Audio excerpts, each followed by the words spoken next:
Oh, hey, what's up? It's Big D and Bubba, 100.7 The Tiger Morning Show. We'd love for you to join us every weekday, 4 a.m. till 9 a.m. Yeah, everything you want in a show. Country music. We got laughs. We got celebrity in-studio guests. We just need you. Join us every weekday morning, 4 a.m. to 9 a.m., right where it all started. That's right. Louisiana's country station, 100.7 The Tiger. Gulf Coast Bank and Trust is a local bank with a straightforward philosophy. It's about doing the right thing for our customers. Participating in our community with annual local fundraisers. Offering individual attention in a modern banking atmosphere with a trusted local company. Gulf Coast Bank invested in technology with a local touch, giving our customers the power to bank anywhere, anytime. We're building relationships through personal service as the bank that cares about you. Gulf Coast Bank and Trust, the bank that cares about you. I've been doing business with Luba for 25 years. They're dependable, trustworthy. It's just the attention to detail with our clients. Our folks have years and years of experience. They're highly trained professionals, but many companies have that asset.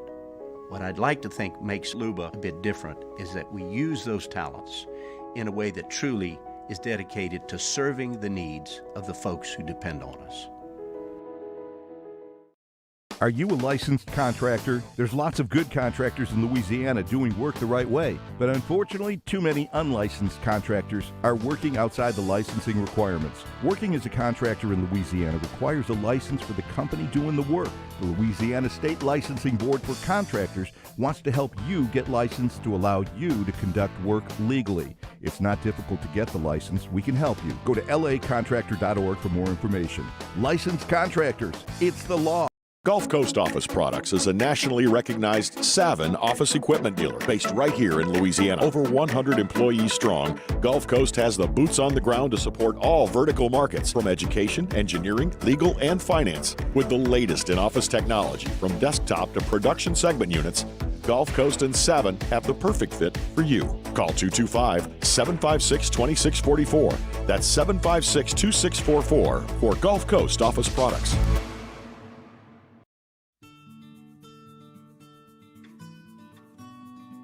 This is a house call. This is a follow-up appointment. This is a diabetes checkup. This isn't just more convenient care, it's more advanced care. This is innovating healthcare at Louisiana's #1 hospital, Ochsner.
Eagle 98.1.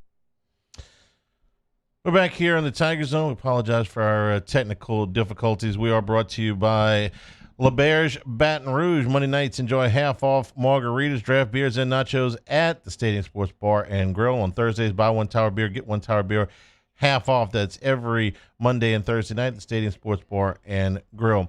What we were talking about was the time of the game. And what he said was that it takes 2 days basically to get your body right when you come back at that time of the morning, which would have been a 4 a.m. I seem to remember that when you were a player, there was some pretty late East Coast games. One at Florida comes to mind where you guys probably didn't get back till 2, 3, something like that in the morning. So is that your experience, that it messes with your body clock pretty good? Yeah, I mean, it sucks. You obviously can't go to the bars because they close at 2 a.m. and Okay.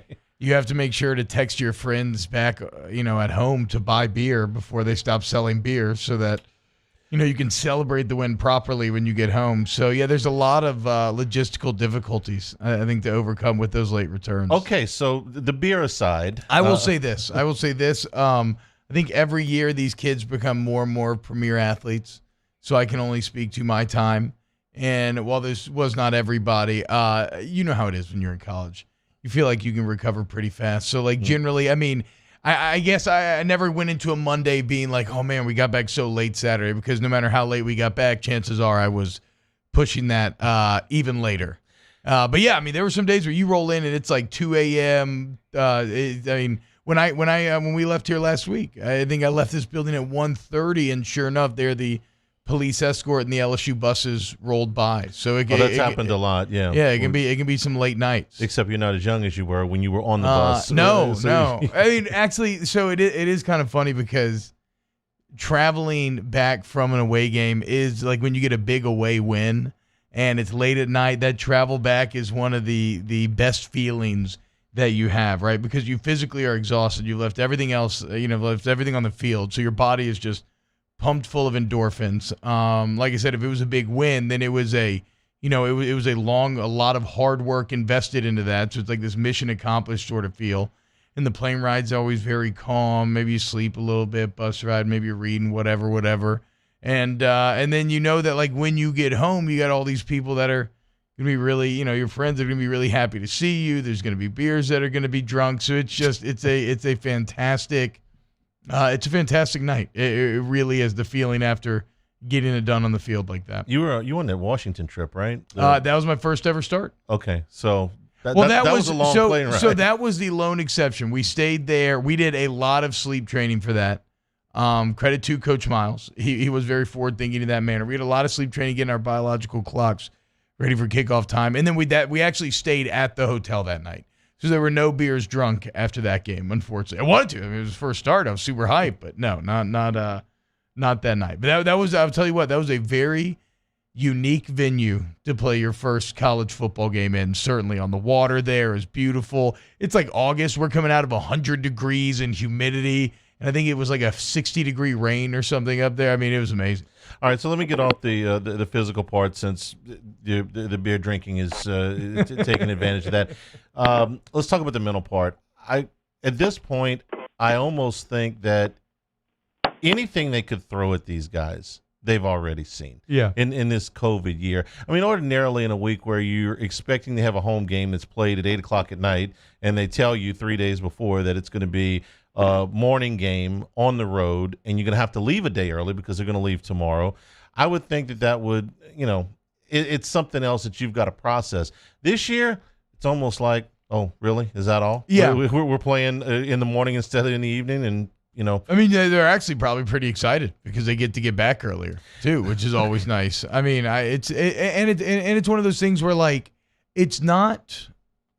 Well, what you're gonna miss out on the most is just the comfortability of the home routine, right? You're gonna miss out on your kind of more slower paced, like, okay, it's a little later in the day, you go do your walkthrough, then you go to Lod Cook and you're eating, and I don't know if they still go to the movies. You used to go to the movies on a Friday night, right? Then you have meetings and everything else, and you sleep at Lod Cook. So it's not like you're sleeping in your own bed when you're home, but there still is that familiarity. There's that routine, and you're used to the stadium, used to the locker room. So to me, that's what you lose the most. But for these guys, and especially in a game like against a team like Mizzou, which I'm just not impressed with really in any way, it should not be much of an issue at all. You hear that, and you just kind of say, all right, let's do this. And as you alluded to, Hanny, I mean, I think they probably established that early on in the year, that these are just these sort of things that you're going to have to learn to deal with this season. This season more than any other. 499-9898 is the number to call. Stephen is in Crowley. Stephen, welcome into the show. Great to be here, guys. Great to see you back on the show again, T-Bob. Stephen, what's up, dude? I appreciated you tweeting me the poem since I haven't been on the show to hear it. It was excellent. Excellent, man. Thank you. Sorry I missed you guys last week. I wrote the poem, had it ready, and I got stuck in the hospital all night and wasn't able to call in. Oh, man. I hope you're okay. You feeling good? You okay? I'm feeling good. Oh no, I'm taking care of the people. I'm a physician. Oh, okay, right on, man. Well, thank you. So I do have a good one this week, I think. I call it Meet Mediocre Mizzou. That's alliteration. I love alliteration. So here we go. Come on, 2020. Enough is just enough. I feel like a stepchild that's been spanked while in the buff. First a virus, then a hurricane that wiped out all our coast. Now yet another storm is coming to the town we love the most. We finally got some joy from a victory, it's true. Now you forced us to move our game to the north at Old Mizzou. From our sacred Death Valley to a town so very bad, the only living culture was in the yogurt I just had. They changed their field to turf, not to upgrade or join the craze, but rather so their co-eds and their cheerleaders wouldn't graze. With a team so very vanilla, roasting them isn't even fun. I hear Rihanna wants to go there because they don't beat anyone. All hope of any improvement graduated in 2019. Now they've settled quite nicely into the spaces in between. They can't look to buck this trend when they face old LSU because our Bengals are on the rise, unlike the kittens of old Mizzou. The venue may have changed, but our mighty Tigers will feel at ease because O will have them ready to play in a pasture at midnight if there's need. So Mizzou, run to the mountains and climb back in your hay because our Tigers will be wild cannibals on lesser Tigers that day. Hey, Seven. Nice job, dude. Nice job, as always. I appreciated the making fun of Mizzou's lack of culture with, I know that yogurt has something to do with the bacteria culture. It's very advanced. Brittany loved your Rihanna joke. A bit risque, no doubt about that, Stefan, but it is 8:19, so I think it plays. I'll allow it. It's night radio. But great job, Steph. Thank you, Stefan. I appreciate it. There are times where it still feels like Missouri is a non-conference game, that they still feel, I'm sorry, like a Big 12 team. Remember how hot they came in, though? I mean, what was it? They make was the it like championship back-to-back Atlanta trips or something? That was particularly difficult for Ole Miss to swallow because they still haven't been there. But the 4th and 25 against Arkansas is just, I mean, whatever, Ole Miss fans, it's a new age. Kiffin, baby. I can get it. I can get on board with Texas A&M. Missouri just has always felt, since they came in the league, they still feel like a Big 12. I mean, maybe it's because LSU sees them so infrequently. This is their first trip to Columbia. Yeah. They weren't supposed to go there for another, I think it's 4 years on the regular schedule. But be that as it may, they're off to a rough start. And I thought Tennessee handled them pretty well a week ago. And you expect Alabama to hammer them. Yeah. Alabama's on a different level. So I didn't put too much into that game. Hell, I mean, final score-wise, they did better than A&M did. All right, I mean, okay, there you go. If you want to compare scores, but I don't know. I don't know quite where Tennessee. I think this week's a big measuring stick for Tennessee. Yeah. Are they to play Georgia? Are they closer to they won 9 games in a row now over 2 seasons? Are they closer to Georgia and Florida? Or are they closer to South Carolina and Kentucky? Because the week before that, they beat South Carolina by 4 points. There was a pick six in the game, so it was a very, very even yardstick. So is Tennessee closer now to making that jump, or are they still sort of in the middle of the pack? Yeah. I think they're closer to the middle of the pack than they are to the top. We'll see when they go to Athens. It matters to me because Tennessee hammered Missouri. Yeah. I mean, they really did, especially physically up front. They dominated the game.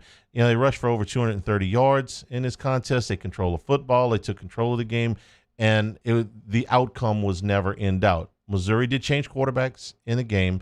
I think they're probably they feel like there's more upside to Bazalik than to Sean Robinson, but Robinson was a transfer. He was the more experienced guy. He's a guy was pretty much given a starting job, and you didn't think that there was going to be a real competition. Now redshirt freshman jumps in there.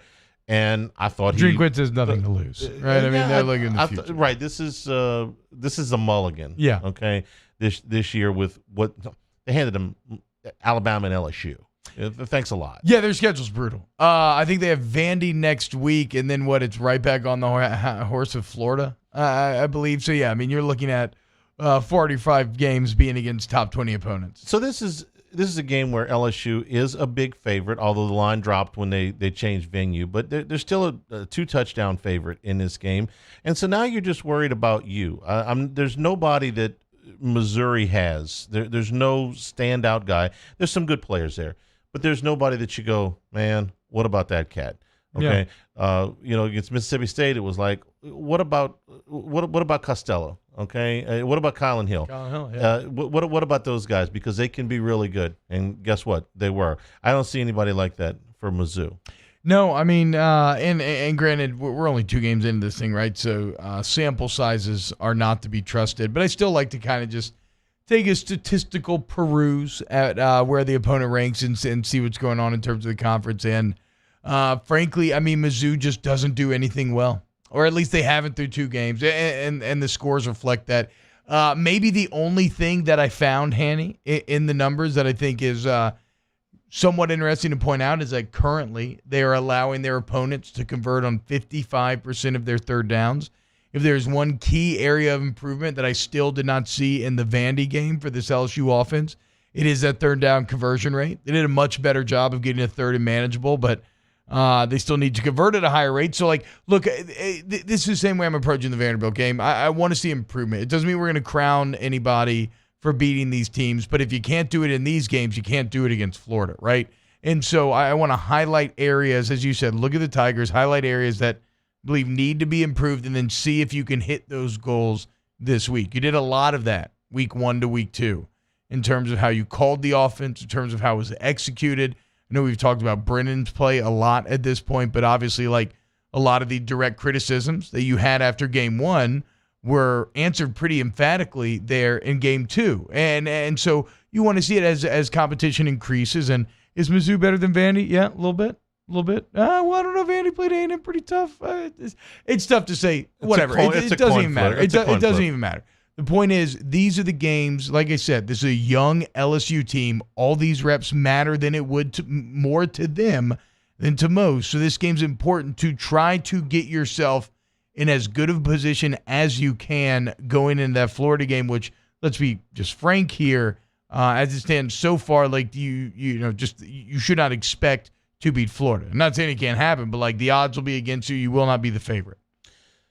Missouri schematically does a lot of the same things that Vanderbilt does, so they'll look a lot more like that offense than certainly not like what Mississippi State did.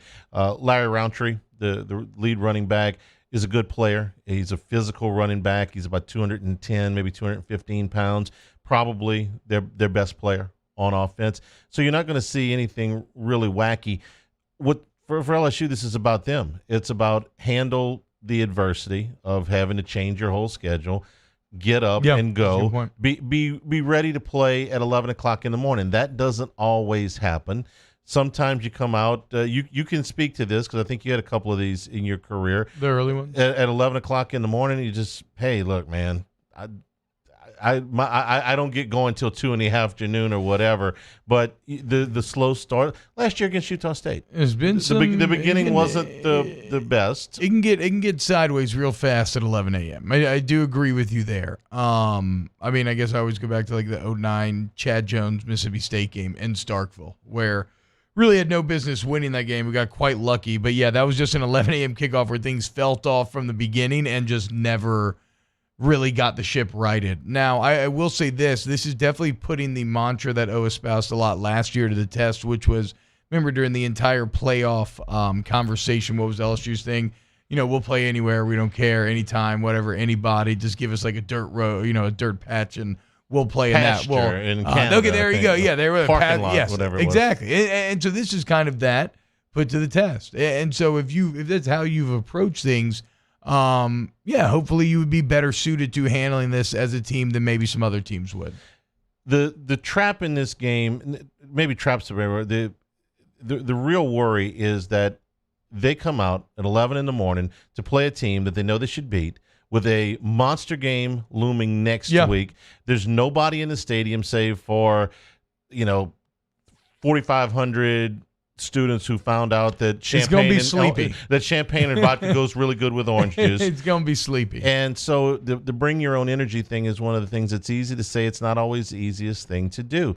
They go out and go through the motions. You can find yourself in a bind. That's the concern. Yeah. For me. No, and I agree. And I guess why there's no, I wish I could point to someone because I think that leadership plays a huge role in terms of generating that energy and kind of generating that focus.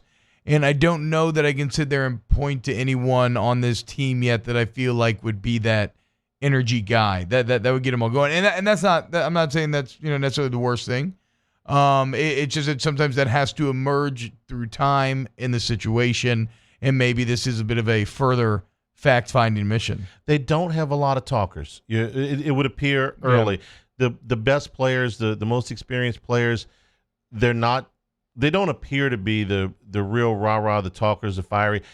Brennan is not like that. No. Marshall is not like that. Deculus is not like that.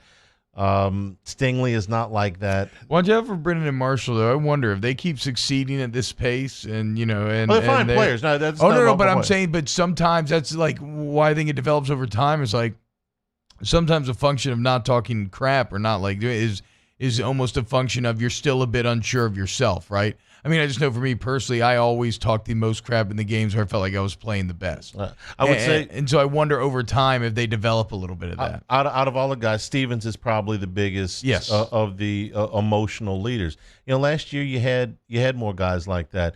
Burrow was a talker. Jefferson was a talker. Even Delpit a little bit was a talker. They had some guys that would get up on you pretty good. Swagger, Hanny, is what you could call that. Sure, okay. So this game, I wouldn't mind having a couple of more talkers. Get the blood going. Yeah, I mean you're gonna need it because like you said, it's gonna be a sleepy 11 a.m. up there in Mizzou. This is a game that had been played in Tiger Stadium as scheduled. I would have thought that there was maybe a 2% chance that LSU would lose it.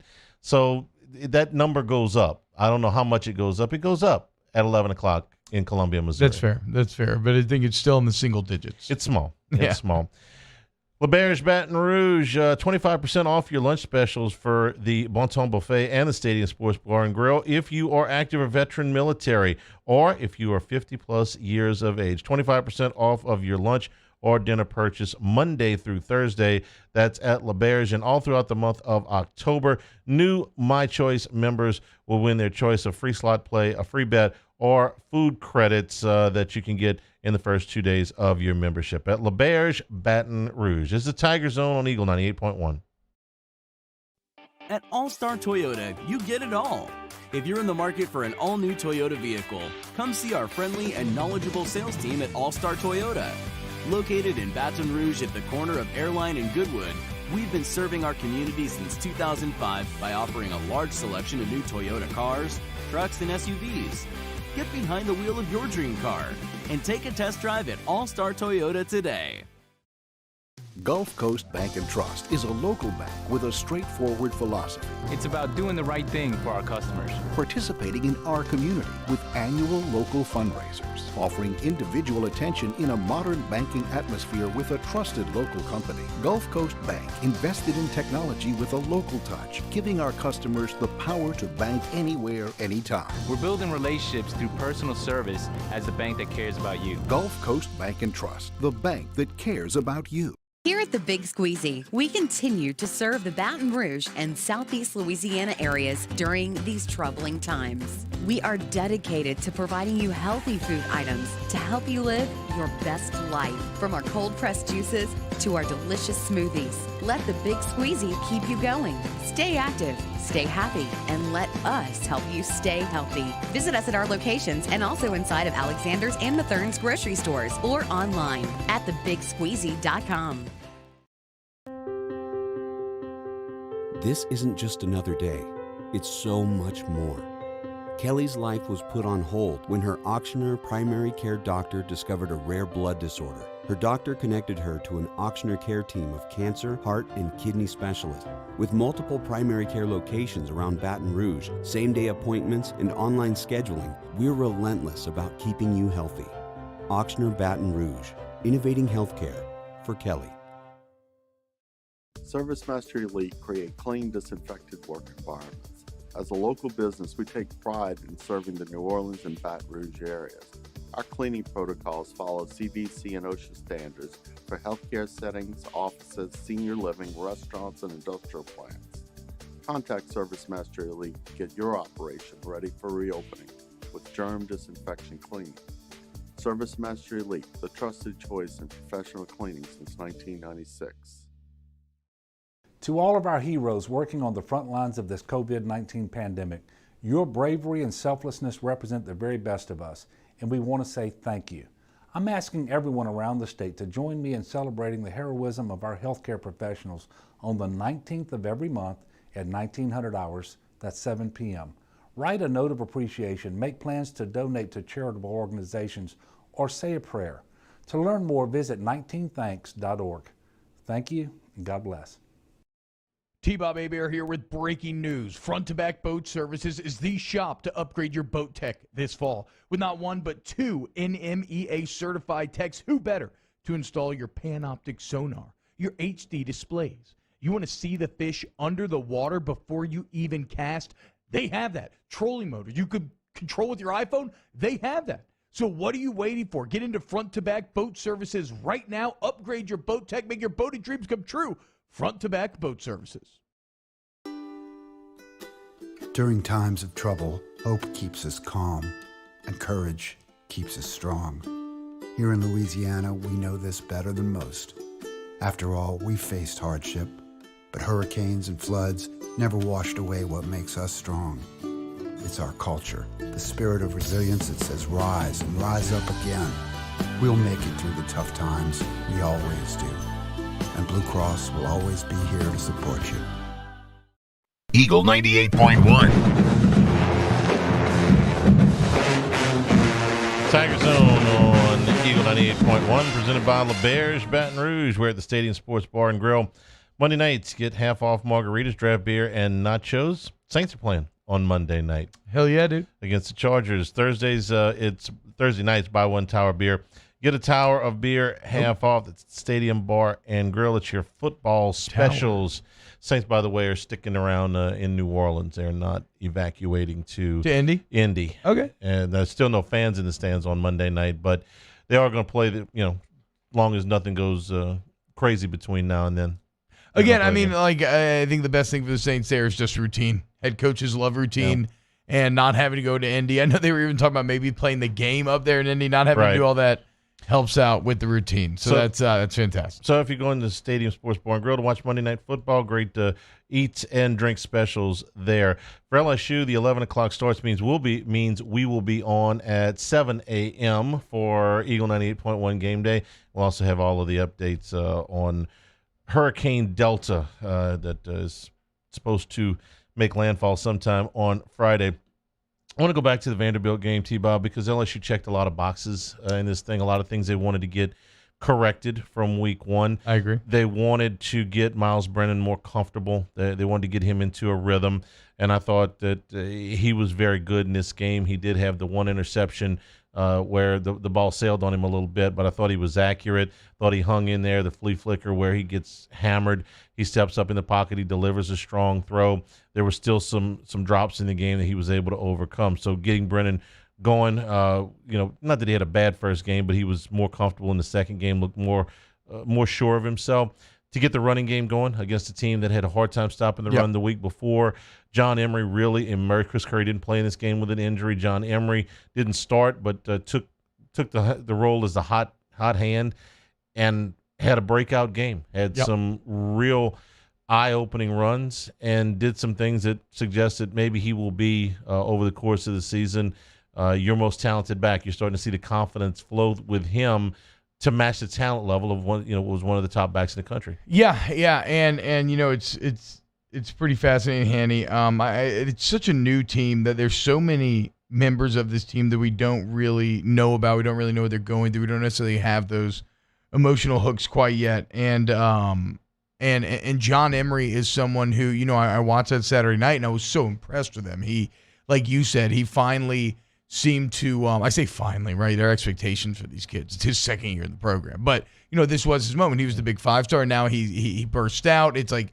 on a big stage. It's making a statement. And then you learn that it comes on a night where at halftime his stepfather has to get rushed to the hospital because he's had a bad reaction to dialysis because he's been battling COVID for 6 months and been on a respirator, and he lost another family member earlier in the spring, and his mom had COVID and went poorly. It was like got very sick. So he's been dealing with all this adversity this year constantly. And even when he has that huge moment on that stage, adversity still kinds of rears its ugly head. And I don't bring that up to make anybody sad. I just bring that up to, to applaud the young man. I think we can all appreciate that, right? It just makes you root for these guys so much harder. And in fact, there's and Brody Miller did a great write-up on The Athletic, but he had a Snapchat post right before the game where he said, do it for the nights I've seen my mama shed tears, for the fam, for Momo. And I mean, look at what he went out there and did, man. And if you can't appreciate that kind of performance, or what that maybe is even the harbinger for things yet to come,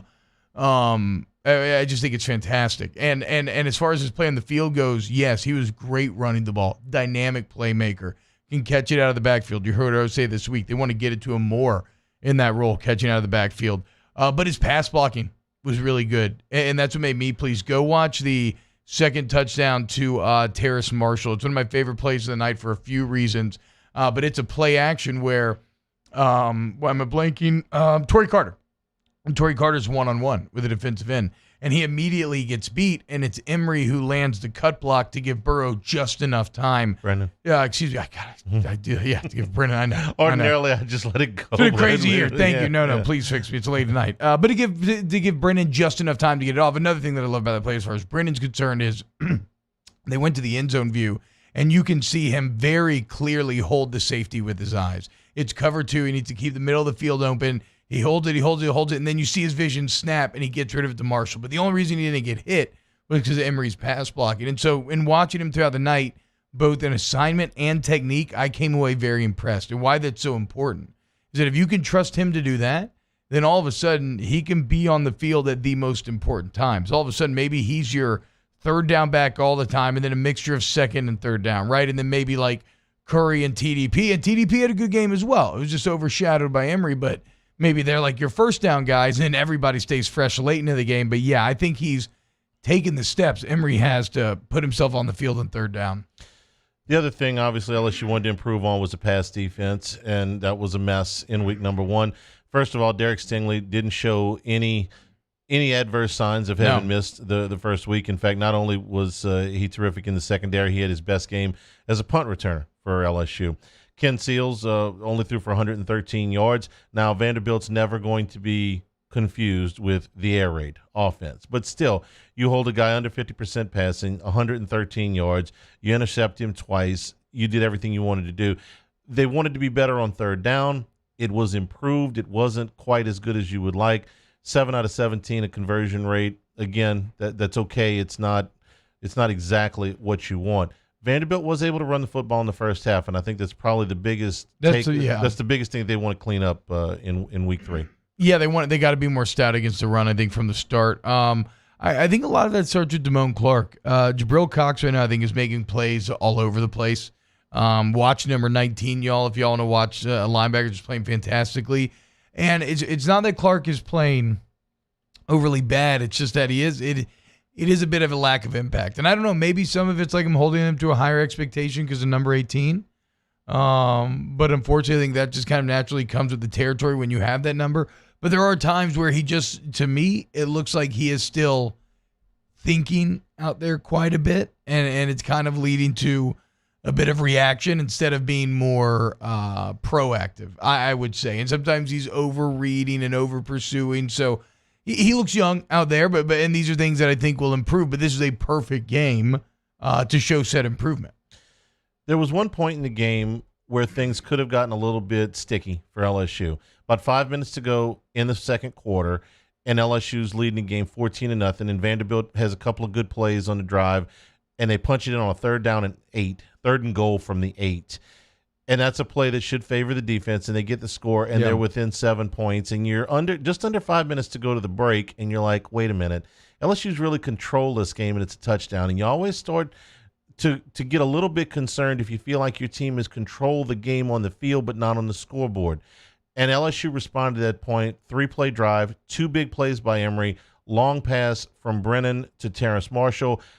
Within 15 seconds of actual clock time, they went back up in the game 14. So they immediately took what could have been a momentum builder for Vanderbilt going into the locker room and immediately turned it back around in their favor, and the game was never in doubt after that. Yeah, I mean, and it kind of summed up how I just like the offensive approach all throughout the night. I know we talked about in the post game, and I think I want to say that you had added it up, and it was pretty much a dead even run pass split on first down. 18-18. Okay, so there you go, 18-18. And that's a huge difference from week one. Really, even week one has a dividing line between the first half and the second half. Since the second half of week one, they have been doing a much better job of taking some pressure off of Miles, getting him into more second and manageable, which this game translated to a lot more third and manageable, which was really nice. And even when he's not handing the ball off, getting some of those quick throws out. And that's something with the emergence of John Emery you can only expect to improve. And how about the screen game, man? Screens are going to be a critical part of this offense. And that Jontre Kirkland wide receiver screen last week, I mean, you cannot draw it up better. A beautiful block down the line by Cam Wire to spring it initially. If you rewatch it, Ed Ingram, 315 pounds of him is hauling ass. And he hits this dude, and just with a bench press, just with his arms, launches him onto his back about 5 yards, and then Kirkland's gone for the score. So even there are still a lot of throws, too, that this offense can employ that help get Miles in that rhythm, but aren't overly mentally taxing or physically tough to execute. And if you like good stories, you were talking about good stories earlier, Jontre Kirkland's a really good story. Hell yeah, dude. Exactly. Guy who's been in the program for 4 years, has done all the little things, and by all the little things, I mean special teams on the field that the fans can see. But how many times have they asked that guy to run scout team quarterback when there was a guy on the other side that gave a lot of problems with mobility and things like that? And they've talked about it so many times where, man, he gave us a look in practice that was really invaluable to us, because if you remember him at Lutcher, he was very, very difficult to tackle. Yeah. But as basic a way as I can put it, if you watch the highlights of him, man, he was hard to get a handle on, and he would make so many plays where it looked like you had him stopped, and he wouldn't.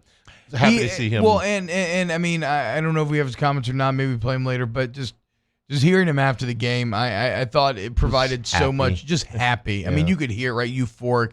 And to me, it provided so much context on what we're actually watching out there, right? Because in his voice, you could hear a kid who he's committed his life to this. For 5 years, he has been working for this, and to finally do that in a game, and it's why I'm always talking about playing time as being the single most valuable resource that a college football player has. It's that validation that it was all worth it, and that you proved it to yourself, that you could get in the game, you could make plays in the game on this level, and you could do it at that wide receiver position, which was even for him was a personal battle, given that he did switch over to defensive back and wide receiver, and then playing scout team quarterback. And look, the screen, yeah, that takes advantage of his natural athletic skill set that he displayed in high school, and that was fantastic. But that catch in the back of the end zone, I mean, that's just a hell of a catch for a wide receiver. The spatial awareness at full speed to drag his feet just enough. I mean, a beautiful throw by Brennan, too, when it should be pointed out, you said it earlier, I mean, he got lit up, and he knew he was going to get lit up. And that's what you have to do to be a great quarterback. You have to be able to stand there and know you're about to get hit in the chin, but still deliver the throw. But yeah, Kirkland's awareness to bring that ball down and make sure that it was a touchdown, hell yeah, he earned that. We're brought to you by LeBear's Casino and Hotel here in Baton Rouge. Be a My Choice new member in the month of October and win your choice of free slot play, a free bet, or food credits in the first 48 hours of your membership. This is the Tiger Zone on Eagle 98.1. At All-Star Toyota, you get it all. If you're in the market for an all-new Toyota vehicle, come see our friendly and knowledgeable sales team at All-Star Toyota. Located in Baton Rouge at the corner of Airline and Goodwood, we've been serving our community since 2005 by offering a large selection of new Toyota cars, trucks, and SUVs. Get behind the wheel of your dream car and take a test drive at All-Star Toyota today. Gulf Coast Bank and Trust is a local bank with a straightforward philosophy. It's about doing the right thing for our customers. Participating in our community with annual local fundraisers, offering individual attention in a modern banking atmosphere with a trusted local company. Gulf Coast Bank invested in technology with a local touch, giving our customers the power to bank anywhere, anytime. We're building relationships through personal service as the bank that cares about you. Gulf Coast Bank and Trust, the bank that cares about you. I've been doing business with Luba for 25 years. They're dependable, trustworthy. It's just the attention to detail with our clients. Our folks have years and years of experience. They're highly trained professionals. But many companies have that asset. What I'd like to think makes Luba a bit different is that we use those talents in a way that truly is dedicated to serving the needs of the folks who depend on us. Are you a licensed contractor? There's lots of good contractors in Louisiana doing work the right way, but unfortunately, too many unlicensed contractors are working outside the licensing requirements. Working as a contractor in Louisiana requires a license for the company doing the work. The Louisiana State Licensing Board for Contractors wants to help you get licensed to allow you to conduct work legally. It's not difficult to get the license. We can help you. Go to lacontractor.org for more information. Licensed contractors, it's the law. Gulf Coast Office Products is a nationally recognized Savin office equipment dealer based right here in Louisiana. Over 100 employees strong, Gulf Coast has the boots on the ground to support all vertical markets, from education, engineering, legal, and finance. With the latest in office technology, from desktop to production segment units, Gulf Coast and Savin have the perfect fit for you. Call 225-756-2644. That's 756-2644 for Gulf Coast Office Products.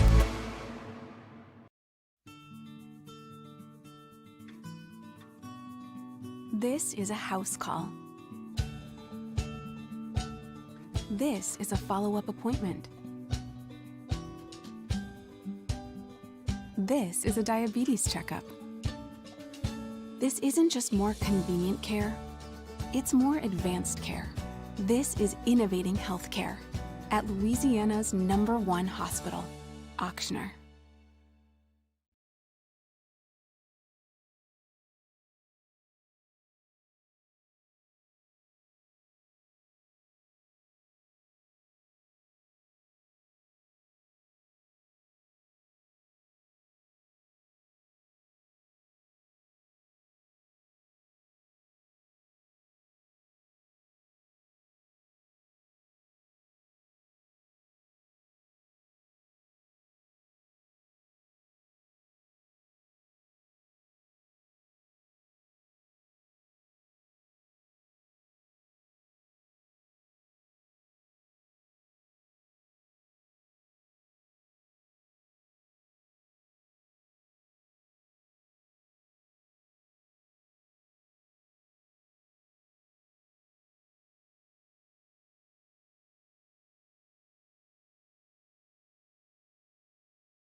Eagle 98.1.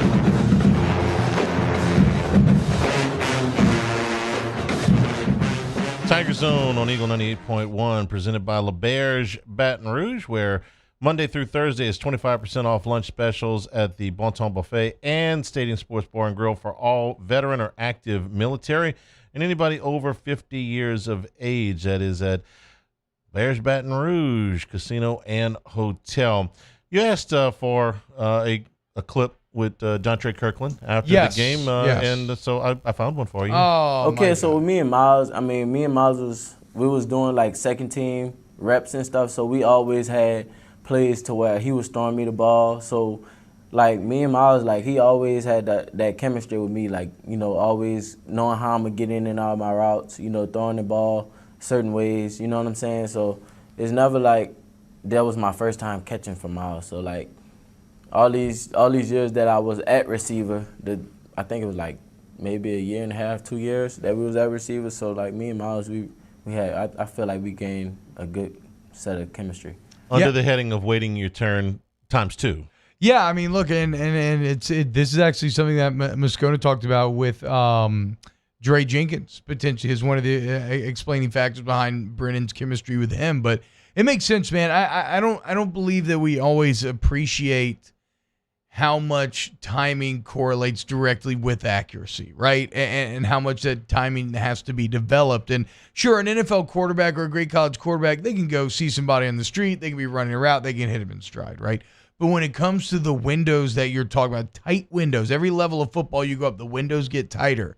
When you're talking about, like, a couple feet maybe in college, down to a foot in the NFL, whatever that window is, the timing has to be perfect, right? And that takes time. And it's one of the reasons why, just look at the Saints. Look at Jared Cook at the beginning of last year to how Jared Cook finished out when Breeze and him had more time on task. Look at Emmanuel Sanders' arc through this early season thus far, right? And then also understand that, okay, the Saints have looked a little sloppy, recognize that they didn't get the time on task during the summer that they normally do.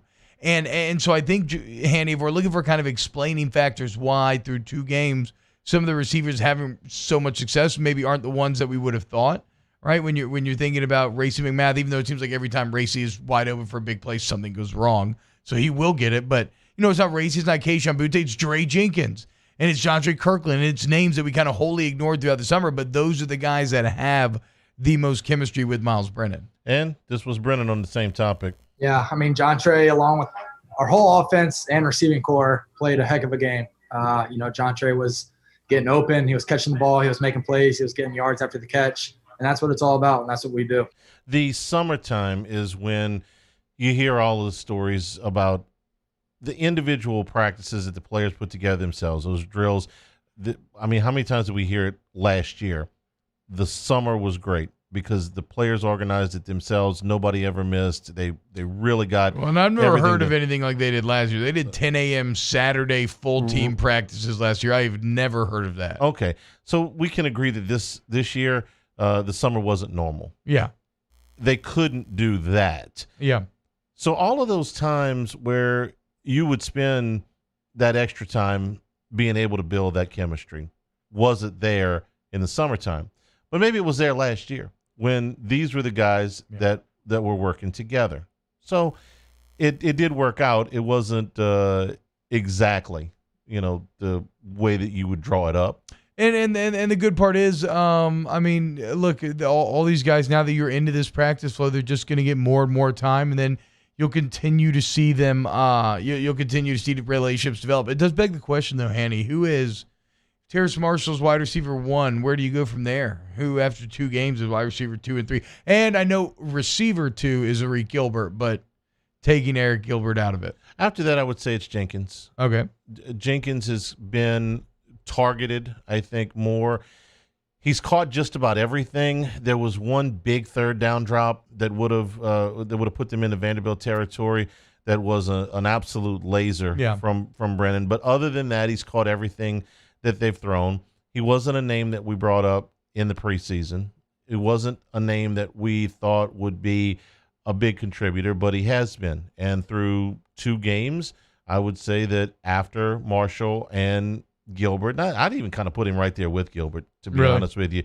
You look at number of targets and the number of balls that they have caught, and Jenkins is right there. Yeah, I loved one thing that they were doing with Gilbert and Marshall last game, Hanny, which is they get in the red zone, they lined them up next to each other in the slot. I can't remember who was on the outside, but it was there in the middle there. And there was Terrace Marshall. Then right beside him was Eric Gilbert. You just had these 2 6'6" giants. And I'm thinking, if I'm a defensive coordinator, how do you defend that? And then sure enough, Gilbert sits down on a little in route in the middle of the field. He sucks up the defenders. Marshall will post right behind. Bam, first touchdown to Terrace Marshall of the night. Just for statistical comparison, Gilbert's got 1 more catch than Jenkins. Jenkins has 37 more yards and a very healthy 16.7 yard average per catch, which is only a couple of yards behind Marshall, who all he does is catch touchdowns. Yeah. At one point, at what point do you say, I'm going to make a concerted, because they've spread the ball around pretty good. That was one of the coolest parts of this box score, right? Was seeing 11 different players with a catch. We're talking about quarterback play. Now, granted, a little bit of that is because you blew them out, so like you worked in more bodies. But even before that, you're talking about 8, 9. So yeah, that was fantastic to see. 11 guys catching balls in a game like this, absolutely. At what point do you say, okay, there's going to be a concerted effort to get the ball to Terrace Marshall because he is the best player on the – maybe the best player on – well, I wasn't say the best player on the team. He's the best player on the offense, in my opinion. He's not the best player on the team. Stingley's the best player on the team, but he is the best player, the most explosive guy that when you decide to throw him the football, you just feel like something good's going to happen. Yeah, and you can see Miles developing that trust with him, right? And to do that deep ball, you have to have trust with that receiver. It's one thing that Joe Burrow was never afraid of last year is that it's not that Joe Burrow always throws the perfect ball, right? But he generally threw it to where he could trust his receivers to at least fight and go up and get it. And when he was throwing to Chase, it was an automatic guarantee.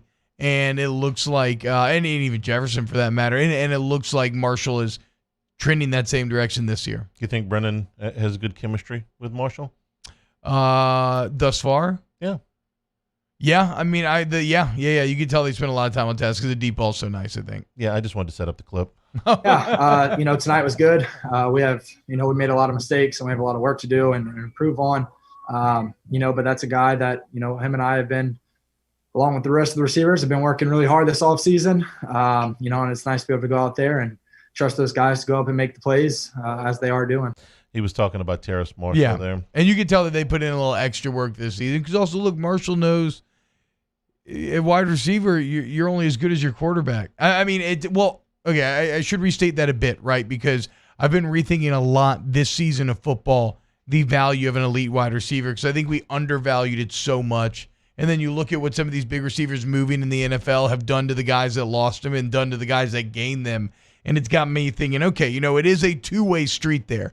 But receiver is kind of a unique position in sports where you really do have to fully rely on that quarterback. If he can't get you the ball, then there's just nothing that you can do. And so Marshall, knowing all he stood to gain this year, you can tell that those two spent a lot of extra time on task. 499-9898 is the number to call. You can also get with us in the Bayou Fort chat on YouTube. So we'll do that when we come back. This is a Tiger Zone presented by L'Auberge, where all throughout the month of October, new My Choice members will get their choice of free slot play, a free bet, or food credits within the first 48 hours of their entry. Timeout. Tiger Zone, Eagle 98.1. Gulf Coast Bank and Trust is a local bank with a straightforward philosophy. It's about doing the right thing for our customers. Participating in our community with annual local fundraisers, offering individual attention in a modern banking atmosphere with a trusted local company. Gulf Coast Bank invested in technology with a local touch, giving our customers the power to bank anywhere, anytime. We're building relationships through personal service as the bank that cares about you. Gulf Coast Bank and Trust, the bank that cares about you. When morning came to Louisiana, we were hopeful, not hibernating. We were mending fences, feeding neighbors, and holding our kids. When morning came to Louisiana, we were wide awake, planting seeds for next year's crops. We were stronger, ready for what's next. And together, as we build anew, Blue Cross stands ready to support you. This isn't just another day, it's so much more. Kelly's life was put on hold when her auctioneer primary care doctor discovered a rare blood disorder. Her doctor connected her to an auctioneer care team of cancer, heart, and kidney specialists. With multiple primary care locations around Baton Rouge, same-day appointments, and online scheduling, we're relentless about keeping you healthy. Auctioneer Baton Rouge, innovating healthcare for Kelly. ServiceMaster Elite create clean, disinfected work environments. As a local business, we take pride in serving the New Orleans and Baton Rouge areas. Our cleaning protocols follow CDC and OSHA standards for healthcare settings, offices, senior living, restaurants, and industrial plants. Contact ServiceMaster Elite to get your operation ready for reopening with germ disinfection cleaning. ServiceMaster Elite, the trusted choice in professional cleaning since 1996. To all of our heroes working on the front lines of this COVID-19 pandemic, your bravery and selflessness represent the very best of us, and we want to say thank you. I'm asking everyone around the state to join me in celebrating the heroism of our healthcare professionals on the 19th of every month at 1900 hours, that's 7 p.m. Write a note of appreciation, make plans to donate to charitable organizations, or say a prayer. To learn more, visit 19thanks.org. Thank you, and God bless. T-Bob Hebert here with breaking news. Front to Back Boat Services is the shop to upgrade your boat tech this fall. With not one but two NMEA certified techs, who better to install your Panoptic sonar, your HD displays. You want to see the fish under the water before you even cast? They have that. Trolling motor you could control with your iPhone? They have that. So what are you waiting for? Get into Front to Back Boat Services right now. Upgrade your boat tech. Make your boating dreams come true. Front to Back Boat Services.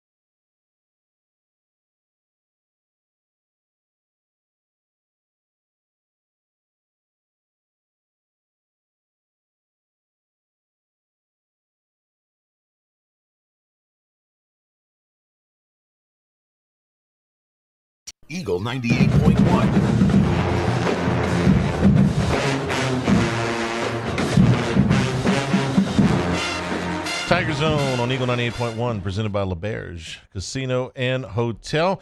And the Stadium Sports Bar and Grill right there at the entrance. Monday nights, enjoy half-off margaritas, draft beer, and nachos. On Thursdays, buy 1 tower of beer and get a tower of beer half off. And again, Monday Night Football this week includes the Saints and the Los Angeles Chargers. I'm finally getting used to Los Angeles Chargers. Yeah, I am too. I feel like I don't make the mistake anymore, which is kind of sad in a way how quickly you can forget about a franchise that was older than the New Orleans Saints. Hester refuses. I mean, I get it, man. He's got skin in the game. Right. All right, let's go into 499-9898 is the number if you want to call. But we got some questions out of the Bayou Ford chat. Yeah, Francis DeVille asked T-Bob, how long does it take for an O-line group to gel as a unit? Look, there's no set time. I will say this: it looked like the communication was much better in week 2. I didn't see nearly as many missed assignments. There were a couple, literally only a couple of just flat out guys getting beat in pass protection, pretty perfect all night. And then one of the main differences in this last game was Miles Brennan not running into pressure, but trusting the interior to form that pocket and then trusting in that pocket and stepping up. So pass protection was better all around. And really the run blocking was too. So like the O-line kind of dominated. So, I mean, they looked like a unit that was gelled, but a lot of that was just because it was a lesser opponent. So I guess the long-winded answer here is simply that just every single game, as long as guys, the starting lineup remains relatively stable, these guys' relationships will improve. And then eventually, half a season in, something like that, you get to the point where you're kind of making calls without necessarily always having to out loud make the calls. Some of that communication starts to take place almost like subconsciously. All right, this is going to be the third starting lineup in as many weeks, most likely. Yeah. This was Ed Ogeron on today's teleconference with the injury update. Cordell's out this week. Ed didn't practice yesterday. May come along. He's very questionable right now. Right now we have Charles Turner starting at guard in this place. So if Dare Rosenthal comes back and starts at tackle, or even if he doesn't actually, if you have Ed Ingram out of the lineup, this will be 3 starting lineups in as many weeks. I think it was 2 years ago. Was it the first year that Craig was here? Yeah, they were like 5. It was like 5 or 6 or 7 or something. I thought it was week 9 before they started the second group or a group for the second straight week. So he's done this before, but it's not. Ideally, you'd like to keep the same 5 guys. Ideally, you would, but at least it's not been anything serious, and it's not been multiple guys in one game, right? It's been one guy a game, which you can kind of weather pretty nicely at its own line, and it does have a bit of a shadow benefit. While it's not going to help the chemistry of what your ideal starting lineup would be, you still got 4 of your 5, so that's great. but more so you are developing other guys that you can then feel better about. Like, how much better do you feel about Cam Wire now than you did, last week? Or really just the left tackle position? Because I don't care who plays, Cam Wire, Derek Rosenthal. Both them looked like equivalent sort of left tackles. Wire had a terrific game. He played very well. He only got beat, and I think Rosenthal really the first game only got beat, badly one time, and Wire in this game only got beat badly one time. So to me, they were pretty equivalent, and so you feel better there. You have depth. Charles Turner is the interesting piece. Like myself, a light kid coming in, about 255 or whatever. Now he's up to playing weight. And why I'm intrigued to hear that he is going to be the guy, even though I would have loved for it to be Joseph Evans. Because I've never heard of a player starting a D tackle one week and then guard the next week. That would have been incredible. But now that we know that Turner's going to be the guy, it's so he is your interior swingman. If center, left guard, or right guard goes down, you have to imagine that Charles Turner is going to be one that's called upon. And so there's a good chance that you see more of him this year. And so this is our first kind of introduction to him and what he brings to the table. If their depth is really being tested here, because if you had gone back to the beginning of the spring and you'd said who are the next guards, you would have said Cordell Thomas, who's not available to him, and Anthony Bradford, who is not going to start this week. So you're going down the line. This was not a guy that we expected to be in this position to start a game. Or to and even did they be put a primary Marlon back. Martinez in the game last week? He was. Yeah, he was the next guy that went in, and he's a true freshman.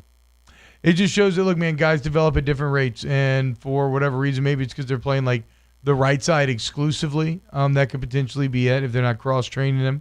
But yeah, for whatever reason, guys like Bradford and Thomas just aren't finding the field right now, and that sometimes that takes time for guys.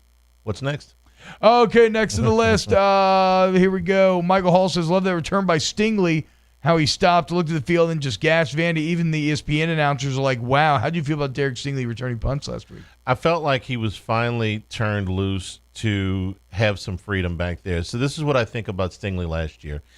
At the beginning of the season, LSU had struggled so badly in 18 returning punts that when they started 19, in the very first game against Georgia Southern, it's like, you got a punt return, okay? And then he followed that up with a couple more performances, and then when they got to the Auburn game, he fumbled, and they lost it, and it was a big play in the ball game, and I thought he got a little bit gun shy, and I think the coaches sort of kind of put the clamps on him and said, look, all we need you to do is catch the ball. And it's not a knock on him, but after the fumble, it was like, just catch the ball. Make sure it doesn't roll 40 yards. We get the Heisman Trophy winner coming out here with the best offense in the history of the sport. All you got to do is catch the ball. And that's all. And he did that for the rest of the year. Yeah. And it's not an insult because they told Clyde Edwards-Helaire, a first-round pick in the NFL draft, to do the same thing on kickoffs. Don't put yourself at risk. Don't put the ball at risk. Just fair catch the ball. 9's coming in. Just give it to Burrow. 1, 2, and 6 are on the outside, and 22's in the backfield. We're fine. This year, I think there is more of a need, especially at this point, to flip the field, to increase your field position. I think he's been given the green light. Yeah. And I think he looked very comfortable with that the other night. Yeah, and again, it's like everything else. Vandy wasn't always putting themselves in the best positions to succeed. I think that first punt, the closest defender may have been about 20 yards away when Stingley caught it, but it's nice to see those building blocks. One more, Hanny, before we go to break? Oh, yeah, we got time. Okay, Diggo Combs says Miles Brennan is the best deep ball passer we've ever had, and if he looks like he did against Vandy, we could go undefeated from here on. I don't want to engage with the latter half of that statement, but where does Miles Brennan rank? Handy, you are a resident lore master, our historian. Where would you rank Miles Brennan's deep balls? Right now? Right now. In LSU history?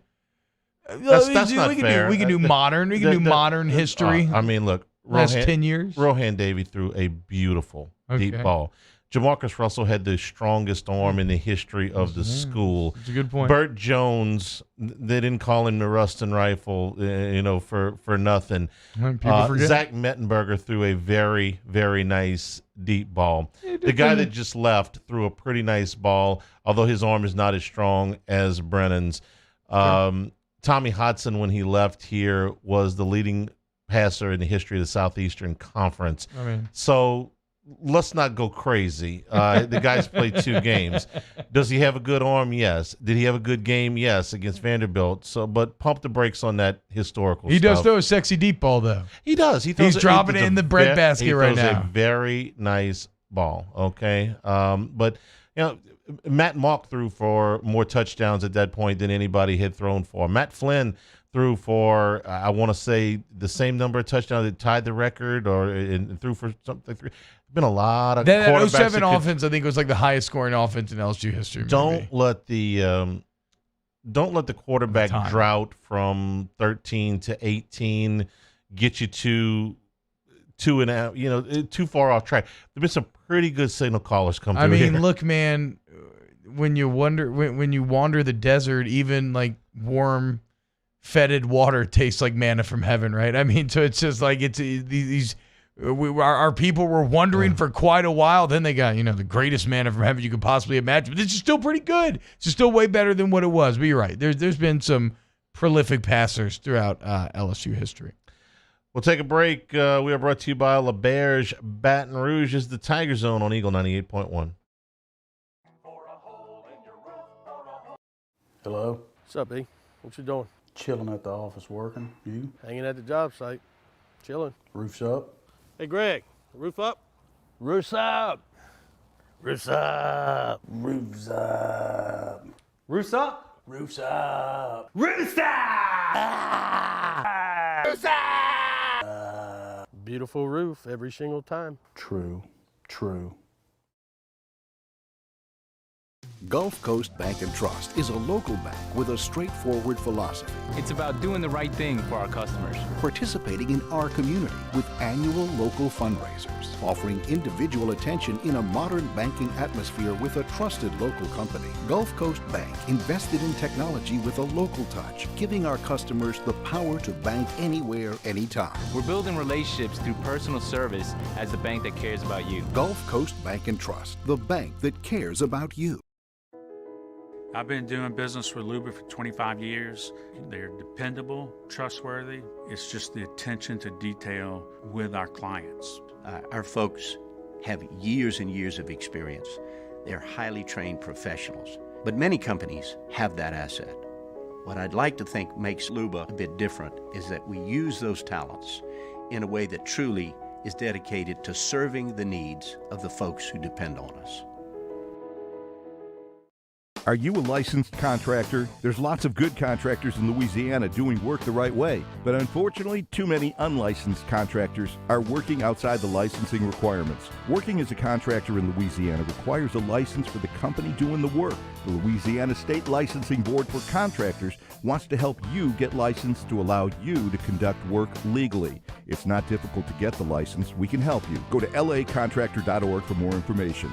Licensed contractors, it's the law. Gulf Coast Office Products is a nationally recognized Savin office equipment dealer based right here in Louisiana. Over 100 employees strong, Gulf Coast has the boots on the ground to support all vertical markets, from education, engineering, legal, and finance. With the latest in office technology, from desktop to production segment units, Gulf Coast and Savin have the perfect fit for you. Call 225-756-2644. That's 756-2644 for Gulf Coast Office Products.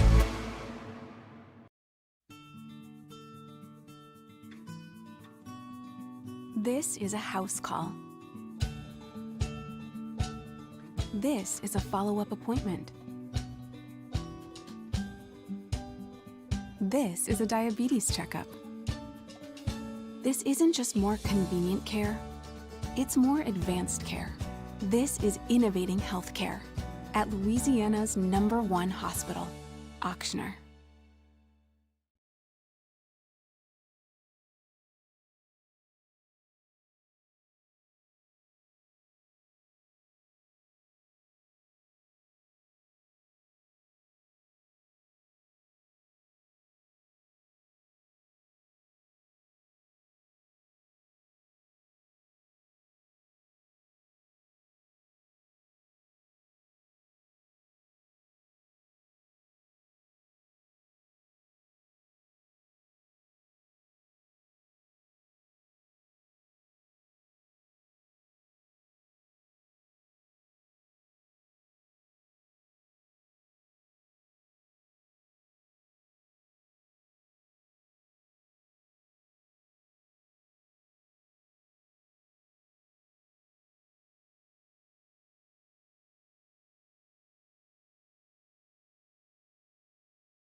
Tiger Zone on Eagle 98.1, presented by LeBear's Baton Rouge, where Monday through Thursday is 25% off for lunch for all active or veteran military and everybody over the age of 50. Get a 25% discount off of your lunch at the Bon Ton Buffet or the Stadium Sports Bar and Grill Monday through Thursday.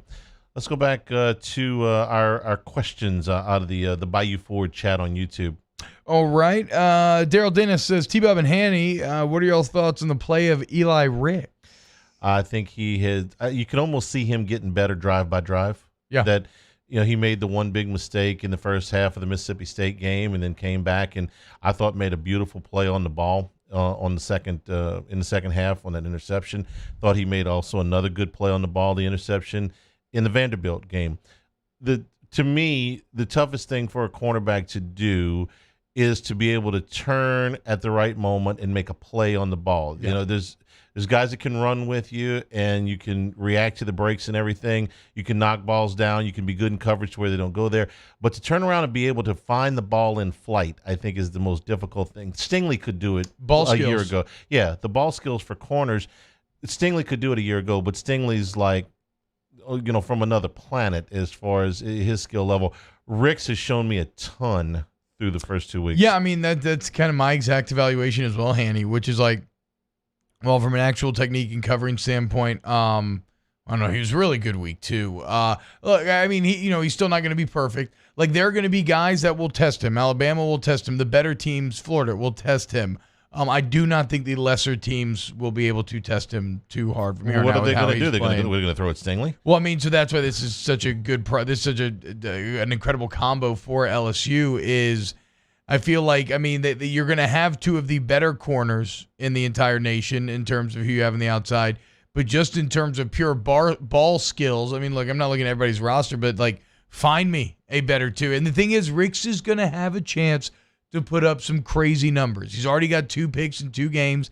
As you said, you're not going to attack Derek Stingley, so you think more and more action. It's the life cycle that we see from all LSU cornerbacks. The older one is the man. People avoid him. They throw the younger one. He amasses the stats. You fall in love with the younger one over the older one. Then the younger one becomes the older one. A new guy comes in, and the same cycle repeats itself. You don't throw that guy, the new guy gets all the stats, rinse and repeat. And so Eli Ricks is now in that young guy part of the cycle where he'll get a lot of action this year, and I think he'll end up with a lot of picks.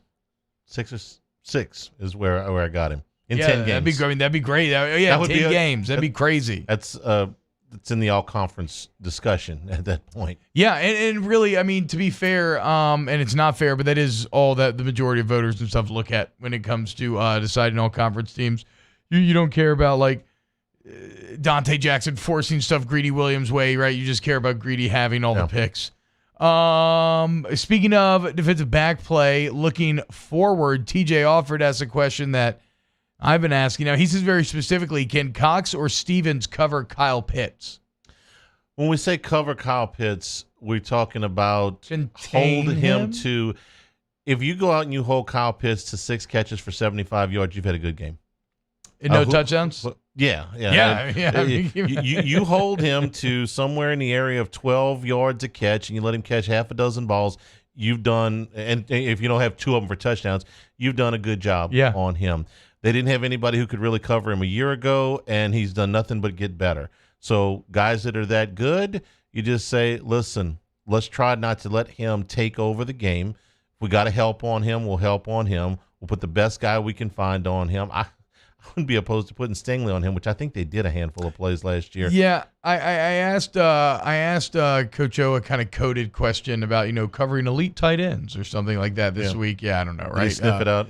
He did, but he engaged with it. But he engaged with it, and he said, well, I mean, the first thing is you just can't leave a linebacker on those guys, and saying that you got to cover them with the safeties. That would point to somebody like Jacoby Stevens. He also talked about giving that whoever that person is a little help over the top as well. So you could tell you have to commit resources to stopping Pitts. But I do wonder, Jabril Cox looks pretty damn good in terms of coverage and speed. I don't think they're going to let him try to guard Pitts, but if they did, or if they felt comfortable, the opportunity for Cox to make himself a lot of money is right there. Because if he did D up Pitts in a major game like that, I mean, scouts would see that, and that would be the exact reason why he came to LSU.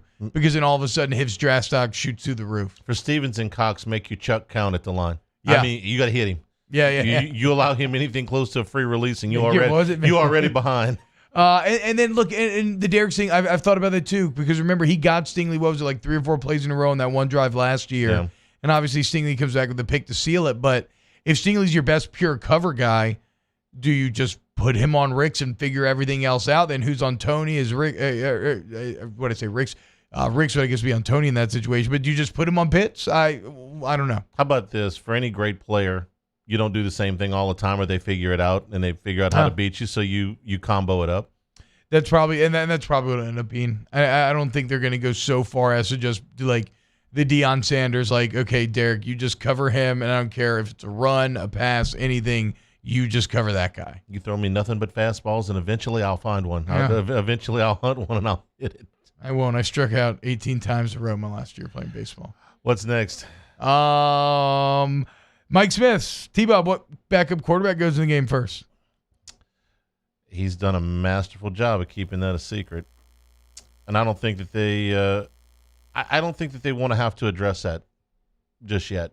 No, he said that it depends on what defense, which I don't believe, but he also doesn't have to say anything.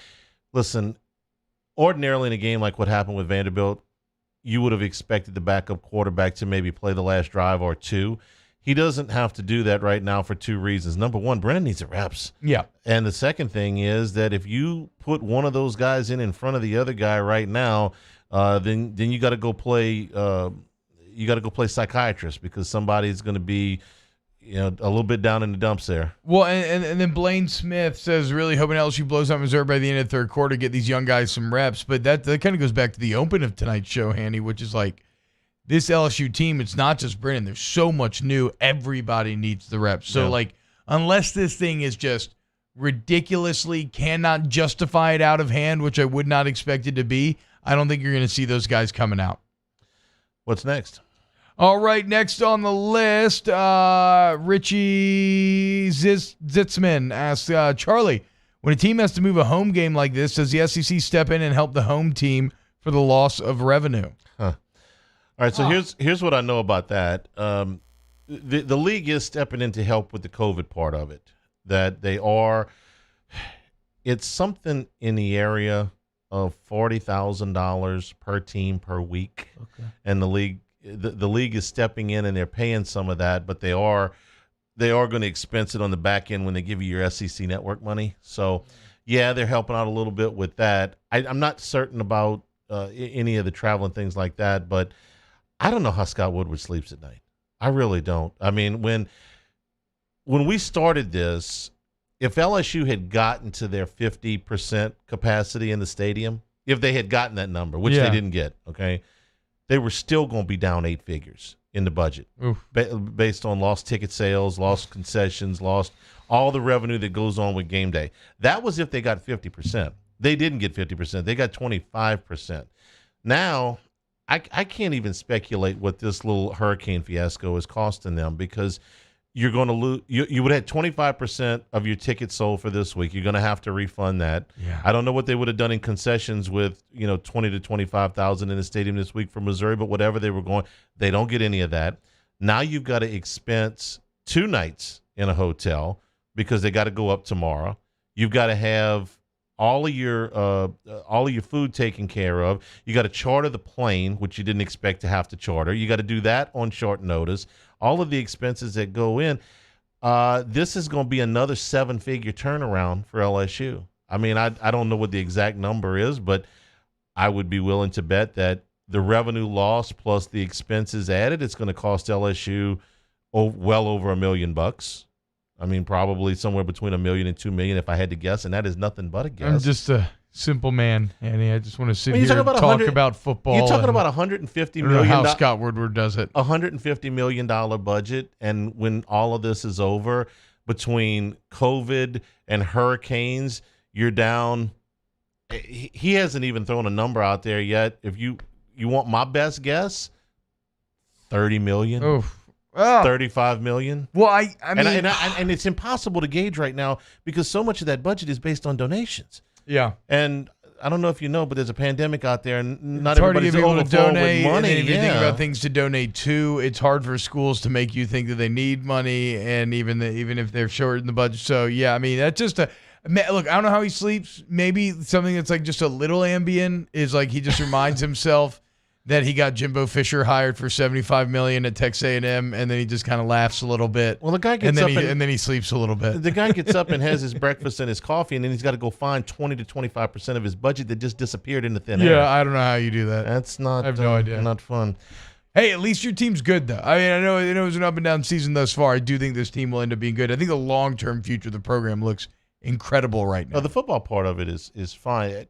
Woodward has done an amazing job to balance the books at this point without having to make any discernible cuts. I mean, I know that they're doing some things over there, but the massive, the big budget items that you look at and go, okay, wait, we can't do that.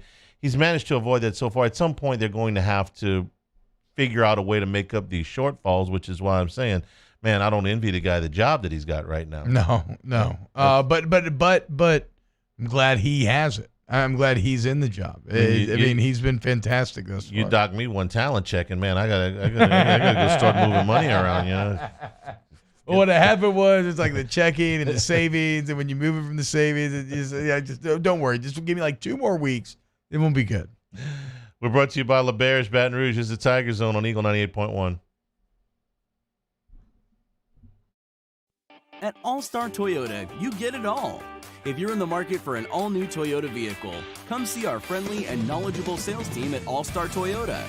Located in Baton Rouge at the corner of Airline and Goodwood, we've been serving our community since 2005 by offering a large selection of new Toyota cars, trucks, and SUVs. Get behind the wheel of your dream car and take a test drive at All-Star Toyota today.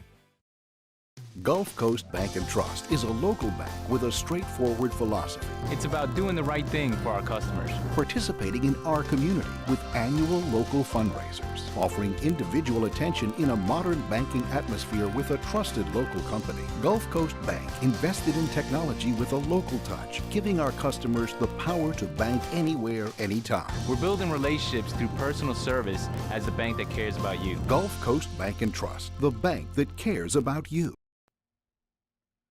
Hey, football fans, T-Bomb here, reminding you that Hooters is your headquarters for football. If you can't get in, they still got the Hooters girls, the TVs, the wings, the beer, everything you love about game day. But what if you're watching at your house? Maybe having some people over. You don't feel like cooking? Well, great. Hooters, they have your back. You download the Hooters app. You'll get a free app, and then you go and you pick up the food. You bring it home. Everybody loves you because you got Hooters wings, and game day, it's a match made in heaven. Download the app. Get Hooters to go. Hooters, your headquarters for football. This isn't just another day. It's so much more. Kelly's life was put on hold when her auctioneer primary care doctor discovered a rare blood disorder. Her doctor connected her to an auctioneer care team of cancer, heart, and kidney specialists. With multiple primary care locations around Baton Rouge, same-day appointments, and online scheduling, we're relentless about keeping you healthy. Auctioneer Baton Rouge, innovating healthcare for Kelly. ServiceMaster Elite create clean, disinfected work environments. As a local business, we take pride in serving the New Orleans and Baton Rouge areas. Our cleaning protocols follow CDC and OSHA standards for healthcare settings, offices, senior living, restaurants, and industrial plants. Contact ServiceMaster Elite to get your operation ready for reopening with germ disinfection cleaning. ServiceMaster Elite, the trusted choice in professional cleaning since 1996. To all of our heroes working on the front lines of this COVID-19 pandemic, your bravery and selflessness represent the very best of us, and we want to say thank you. I'm asking everyone around the state to join me in celebrating the heroism of our healthcare professionals on the 19th of every month at 1900 hours, that's 7 p.m. Write a note of appreciation, make plans to donate to charitable organizations, or say a prayer. To learn more, visit 19thanks.org. Thank you, and God bless. T-Bob Hebert here with breaking news. Front to Back Boat Services is the shop to upgrade your boat tech this fall. With not one but 2 NMEA certified techs, who better to install your Panoptic sonar, your HD displays. You want to see the fish under the water before you even cast? They have that. Trolling motor you could control with your iPhone? They have that. So what are you waiting for? Get into front-to-back boat services right now. Upgrade your boat tech. Make your boating dreams come true. Front-to-back boat services.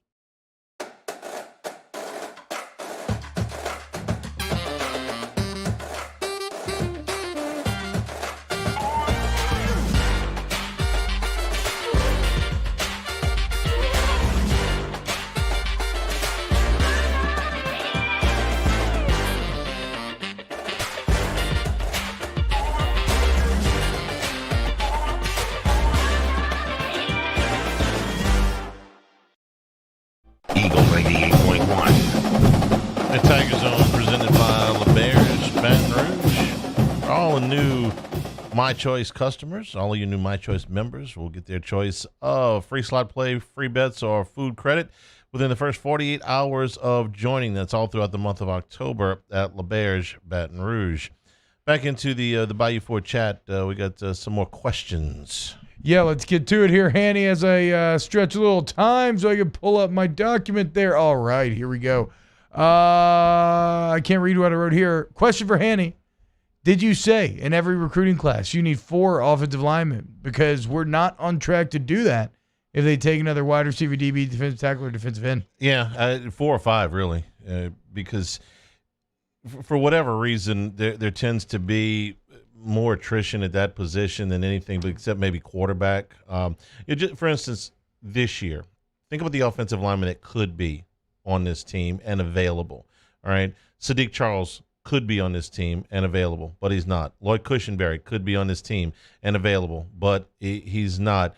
Cordell Thomas could be available, but he's not. Anthony Bradford could be available, but he's not. Cole Smith could be on this team, but he's starting for Mississippi State. I mean, is he starting for Mississippi State? He started the LSU game for Mississippi State. I didn't realize that. All right, Wow, so good for him. So that's 5 guys right there that would be veterans in your program that are not available to play for LSU this week. So then you throw in 4 true freshmen who you'd rather not throw into the fire. And if you have 17 or 18 scholarship linemen, which I think they started the season with 15, half of them are gone. Not half of them. 5 of them are not available to you. Yeah. And another 4 are freshmen. So you're down to 8 or 9 guys. So you go out there and you try to take it. You just put as many in the pipeline as you can because they tend to, Ja'Cory Savage is another one that would have been a senior on this team, but he decided he graduated and moved on. Okay, but you got to replace those guys, and it's harder to replace with freshman offensive linemen. You can do it at running back. You can maybe even do it at receiver these days. Do it at offensive line. You have to now. There's more freshman offensive linemen playing, I think, than at any point I've watched college football, but that ain't the easiest position to transition to. No, but if you are looking at this class, look, I don't know much about recruiting, but I mean, I do know isn't a lot of smoke in the street that they're feeling really good about Tristan Lee potentially picking LSU. And he's a monster, would be a monster get. Yeah, and so there are some names out there you can still add to this class that would be exactly what you are looking for. Brad Bassinger asked, hey, Charles, does Keyshawn Butte remind you of Skylar Green or what? Not yet. I haven't seen enough of him. Skylar pretty much his entire... Isn't Butte way bigger, too? Not a lot, no. He's probably about 2 inches taller. Okay. Skylar didn't really play as a freshman. That was the famous Jimbo Teaching One play press conference because it took him the whole year to get Green involved in the offense, and then Jimbo did teach him one play, and he took it to the house against Arkansas, and after that he became just such a dynamic player for them. So not yet. I mean, I've seen Butte play 2 games, but he's got that kind of potential. Hanny, what channel will the game be on? We don't know yet. ESPN said one of their platform Wrong. stations. Eagle 98.1. Yes. And then the 104.5 ESPN YouTube channel. See, you should have taken that one. Hanny, this is one that's very close to my heart. SEC Power Rankings. Go. Through 2 weeks. Rank them, East and West. Alabama 1. Yep. Florida 2. Love it. Georgia 3. Now it gets interesting. Yeah. I want to quit right there. After that, it's harder. Is it Tennessee? That's the truth that you have to confront in your heart right now. See, I don't think so. I think Georgia's going to hammer them on Saturday. Okay. Because I don't think that Tennessee's going to be able to run the football at them. And then you put the game on Giordano's on his arm, and that's not going to go well. No. Okay. I said the same thing last week with Auburn. Okay. Auburn's not going to be able to run the football at Georgia because Auburn can't run the football at all right now. That means the game comes down to Bo Nix, and Bo Nix is not going to beat Georgia. And I feel the same. Although Tennessee's run game is better than Auburn's, I don't feel like they're going to be able to run the football on Georgia either. That puts the ball game on Giordano to beat Georgia, and I don't think he can do that. So that's fair. But both those teams that you talked about are ahead of Tennessee in the power rankings. Oh, well, are you asking me to talk about somebody else's power rankings or give you my own? No, I want yours. Yours. I'm just saying. So well, I if gave it's you not the top 3. So if it's not Tennessee at 4, then who are you putting at 4? I think LSU's 4. Okay. Right. Now you say, well, they split the bid against Mississippi State, and I can't argue with that. But if you're asking me about power rankings, who do I think is? If LSU and Tennessee were playing this weekend, I think LSU would win. And if LSU and Auburn were playing this weekend, I think LSU would win. I think so too. If LSU and Georgia were playing this weekend, I think LSU would lose. Yeah. And if LSU and Florida were playing this weekend, I think LSU would lose. Yeah. And if LSU were playing Texas A&M this weekend, I think they would win. Yeah. And if they were playing Alabama this week, I think they would lose. Okay.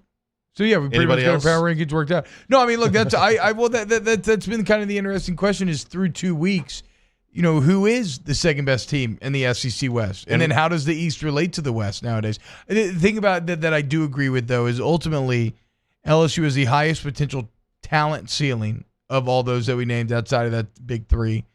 And the first game was just so clearly just having a horrific game plan and a lack of adjustments defensively that it does feel almost a bit flukish. Like I do not believe that you will be that ill prepared again for the rest of the year. Ask Vegas if LSU were playing Tennessee on a neutral field this week. Yeah, Tennessee would not be favored. You're right. If LSU were playing Auburn, who would be favored? Okay, so LSU's 4, Tennessee coming in at 5? If Tennessee played Auburn this week, I would probably take Tennessee because they can run the football better. Okay. What about Tennessee A&M? I would take Tennessee against Texas A&M. Okay. Because they can at least run the football. Now I don't think they can run it at Georgia because Georgia's probably got the best run defense in the league. Yeah. Them or Alabama, it's pretty close. But I would favor Tennessee against A&M right now. Okay, so I mean that feels like Tennessee is number 5 then.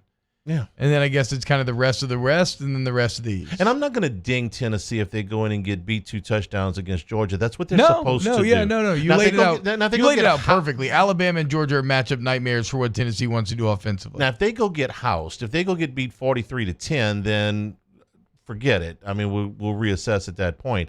If Stetson Bennett lights them up, then I'm not going to feel that way about Tennessee. I got to wonder about Stetson Bennett, man, because does it not make you feel like for as good as Georgia is, they're falling into the exact same traps that have held them back in the past? Me and Hester are doing something in the area of 6 segments a week on the law firm of Stetson Bennett IV. Okay, we have very differing opinions on him. Well, which camp do you fall in? I fall in he's doing fine, but I don't think he can do that against elite teams. Okay.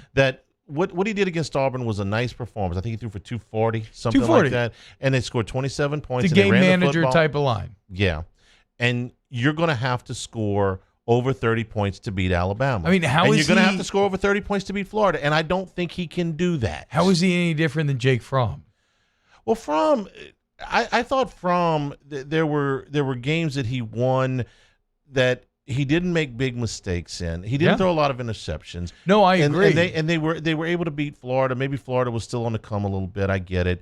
And there were some games where Fromm had some really big exactly, games. And that's my point. That not against LSU. So that's my point, though, is that Stetson Bennett, I don't even feel as that. And so here Kirby is. All this talk about reworking the offense, new offensive coordinator. It's going to be so much different this year.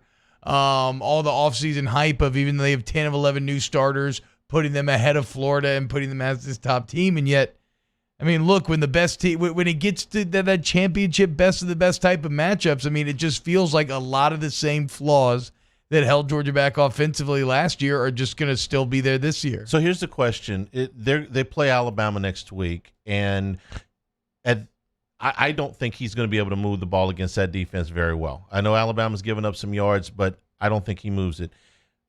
But I do think it's possible that he can move the ball against Florida. Florida's defense has got more holds. They've been giving up yards. So is the temptation going to be there to make a quarterback move to JT Daniels?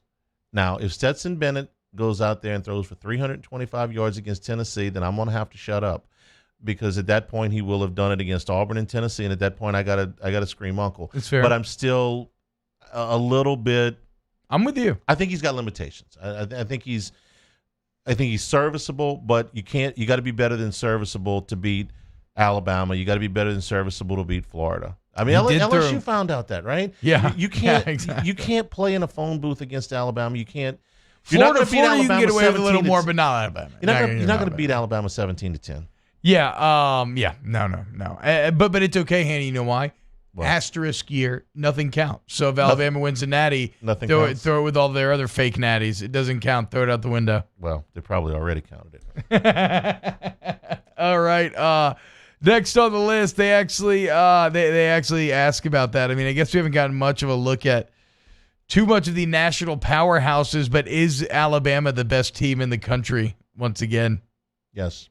I've seen them, and I've seen Clemson, and Alabama's better, in my opinion, so far. Chewy in the chat says, I believe Pruitt can outcoach Smart. How ironic that sounds at the end. It's been proved in more bigger games than not. I don't understand. He may be right there, because Kirby has made some really dubious calls in some big games. Okay? Big games against Alabama, big games against LSU. He's made some really, the fake punt against Bama, the fake field goal against LSU.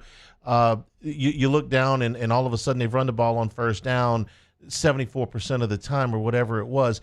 And you say, well, you didn't come up with a better game plan than that. Pruitt hasn't had to coach in a game like that at Tennessee yet, okay?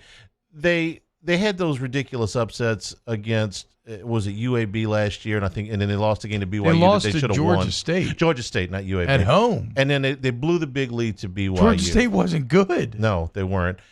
But Pruitt hasn't had to be in a game that he has a chance to win that he wasn't supposed to win. And that's what the game is against Georgia. They're not supposed to win. Yeah. But they've got a chance to win.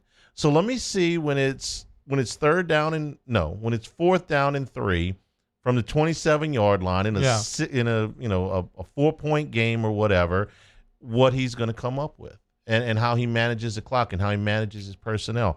Yeah, I guess Pruitt hasn't really earned our attention in any big spots yet. He hasn't had to do that yet. But now, Pruitt, longest winning streak in the nation.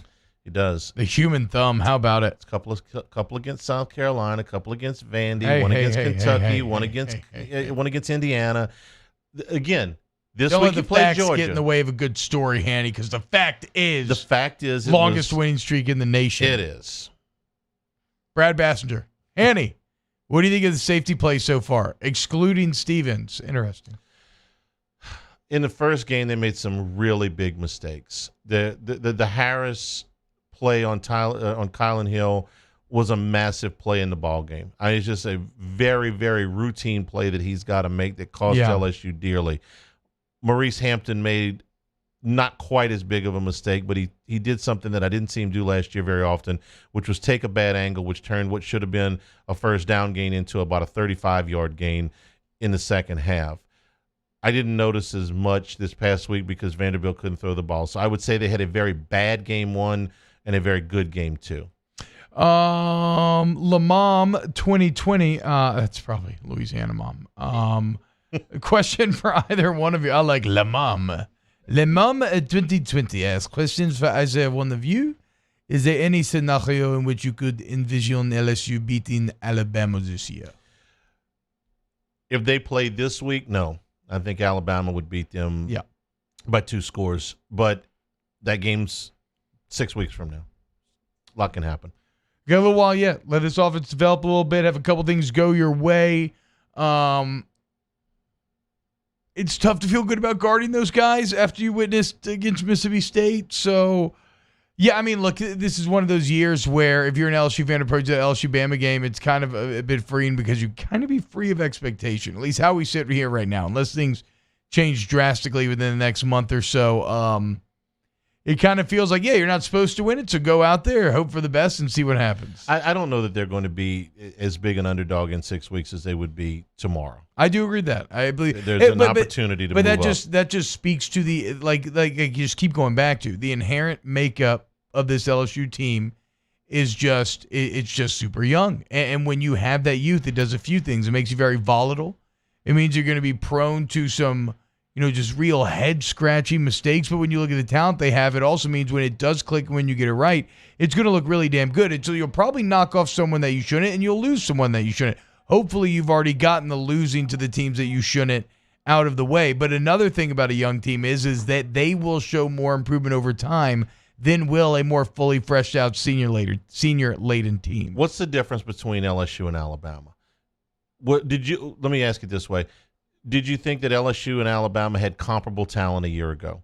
Yes. All the way across the board? Yeah. All right. Everybody that could go pro for LSU went pro. Everybody that could opt out opted out, and all of those guys stayed at Alabama. Not all of those guys, but way more of those guys stayed at Alabama. Yeah, and they've just got the cycle of success. They've got that engine revved up a bit more than LSU does thus far, which that takes time to build that up. Give me Chase back on this team and have Lee opt out on that team. Okay, Yeah. Give me Shelvin back on this team and have I'm blanking on the Raekwon Davis. Okay, opt out over there. Okay, then we're having a different conversation. Verge Osbury's talked about it. Something that they need to get better about re-recruiting guys again. Although I think this pandemic just made everything odd. Like there's 0% chance that Jamar Chase and Tyler Shelvin aren't on this team, especially Jamar Chase if there wasn't a pandemic. So it is what it is. It is what it is. Take our final break, come back and wrap things up here. This is the Tiger Zone presented by LeBears on Eagle 98.1. At All-Star Toyota, you get it all. If you're in the market for an all-new Toyota vehicle, come see our friendly and knowledgeable sales team at All-Star Toyota. Located in Baton Rouge at the corner of Airline and Goodwood, we've been serving our community since 2005 by offering a large selection of new Toyota cars, trucks, and SUVs. Get behind the wheel of your dream car and take a test drive at All-Star Toyota today.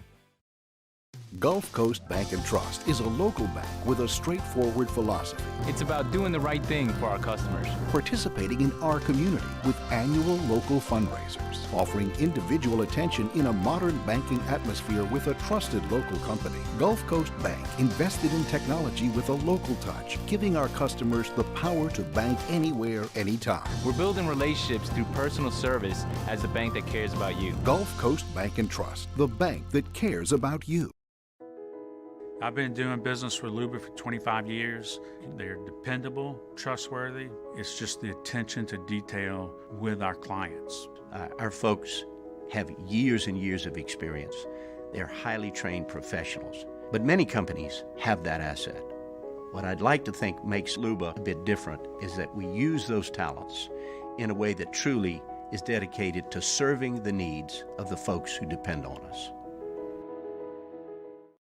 Are you a licensed contractor? There's lots of good contractors in Louisiana doing work the right way, but unfortunately, too many unlicensed contractors are working outside the licensing requirements. Working as a contractor in Louisiana requires a license for the company doing the work.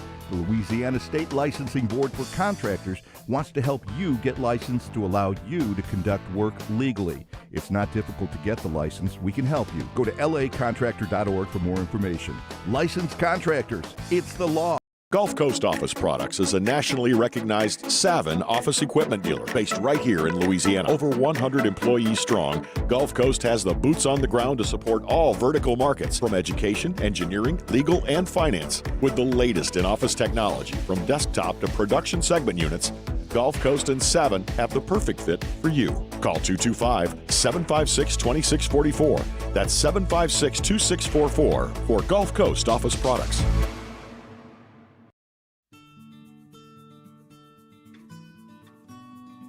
This is a house call. This is a follow-up appointment. This is a diabetes checkup. This isn't just more convenient care, it's more advanced care. This is innovating healthcare at Louisiana's #1 hospital, Ochsner.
Eagle 98.1. Tiger Zone on Eagle 98.1, presented by LeBears. All right, we just got a couple of minutes. We got some time left. Let's go to phone lines. Go to Greg in Mississippi, I believe. Greg, welcome in the show.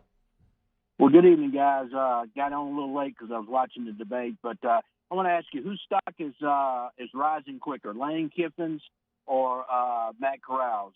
Look like that they do have a competent offense up there in Oxford. If the defense was a little decent, maybe the Lane train could sneak up maybe 6 wins this year and get SEC Coach of the Year. But, guys, great job. We enjoy listening to you on the Tiger Zone on a Wednesday night. It's a great time. Thank you, Greg. It's very kind of you to say that, man. Lane Train's rolling, bro. I mean, Lane Train and Matt Corral's. I saw Matt Corral's numbers when I was just perusing SEC stats the other day. Matt Corral's numbers are unreal right now. What's it like? 76% completion. It's something around 10 yards per attempt, or maybe it's like 11.8. I want to say he's over like 365 a game, 7 touchdowns, 1 picks. It is absurd the level that Corral is playing at. I would say it's Kiffin of the two. Corral is playing great. Oh, yeah, but no, Kiffin's the, yes. Corral will be looked at as a product of the Kiffin offense. Yep. Josh is in Baton Rouge. Josh, welcome into the show. Good evening, gentlemen. Wonderful show as always. Thanks. Thanks, Joe. In the words of the late, great Phil Hartman, as Jim McLaughlin, the power rankings, Charlie, wrong. Who's the number one team? I said Georgia. But, okay. You know. Oh, okay. Hey, We'll see. Hey, it was more about just saying wrong. I do love Phil Hartman. Hey, 2 things real quick. T-Bob, I want to credit you with, I'm petitioning the SEC for a new stat, helmet spikes. I was rewatching the 2010 almost riot Tennessee game. Where at the end of the game, you spiked your helmet in anger, and then just like 2 minutes later, you spiked your helmet in joy. It was wonderful. It's so fun to watch. I agree, dude. I agree. I love it. My question for you, gentlemen, Racing McMath, he's a big body. He seems to have the right speed. I know it's only been 2 games, but, everybody, me, myself included, he's always been mentioned or expected, but, I'm not saying he's a dud at all. You'd think he'd be more of a star, superstar, but what's going on with him? I'm curious. So if you look close, he's been a bit of ill fortune, as he had a deep touchdown where the arm gets hit in game 1 that turns into a pick. The pick last week, again, he was wide open on it. Miles just sailed the ball. So his numbers are coming. They're just the execution hasn't been there quite yet. Thanks to the folks at LeBears for being our lead sponsor here on the Tiger Zone. 7 a.m. for Eagle 98.1 Game Day on Saturday morning. Stay tuned on YouTube for Dear Mr. Fantasy with Playboy Morty and Ben Mintz. For T-Bob Hebert, for Abby and Brittany, I'm Charles Hanniger saying thank you and good evening. This has been the Tiger Zone on Eagle 98.1. Have a good Gulf Coast Bank